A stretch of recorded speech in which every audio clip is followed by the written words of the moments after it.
Hi friends, வாங்க இன்றைக்கி one pot ரைஸான sambar சாதம் எப்படி செய்யலான்றதை பார்க்கலாம்.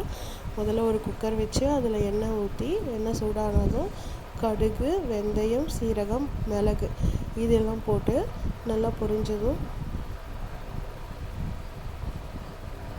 2 வரமிளகா கட் பண்ணி வச்சுருக்கேன், அதையும் போட்டு நல்லா பொரியட்டும்.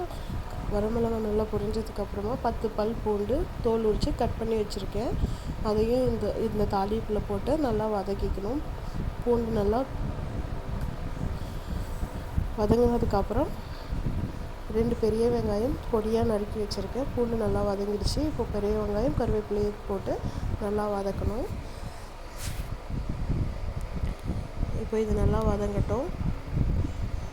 ஆனியன் கலர் மாறினதும் 2 தக்காளி கட் பண்ணி வச்சுருக்கேன், அதையும் இது கூட போட்டு நல்லா கொலையாக வதக்கணும். தக்காளி நல்லா கொலையாக வதங்கினதுக்கப்புறமா இது வதங்கிறதுக்கு தேவையான உப்பு போடணும். உப்பு போடுறதை நான் காமிக்க மறந்துட்டேன்.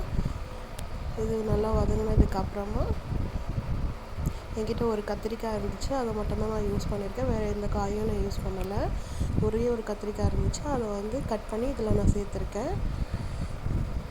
அதுக்கப்புறம் கத்திரிக்காய் நல்லா வதங்கினதுக்கப்புறமும் மஞ்சள் பொடி, காரத்துக்கு தேவையான வெறும் மிளகாத்தூள், அதுக்கப்புறம் 1 ஸ்பூன் குழம்பு மிளகாத்தூள்.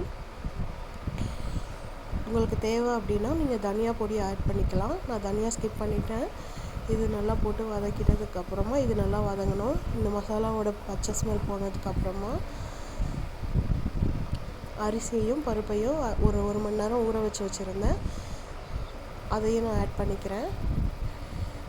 இதை ஆட் பண்ணிவிட்டு தண்ணி காமிக்க மறந்துட்டேன். நான் இதில் தண்ணி ஊற்றிட்டு ஒரு சின்ன எலுமிச்சை சைஸ் புளியை கரைச்சி அதில் ஊற்றி நல்லா கலக்கிட்டு 5 விசில் போட்டு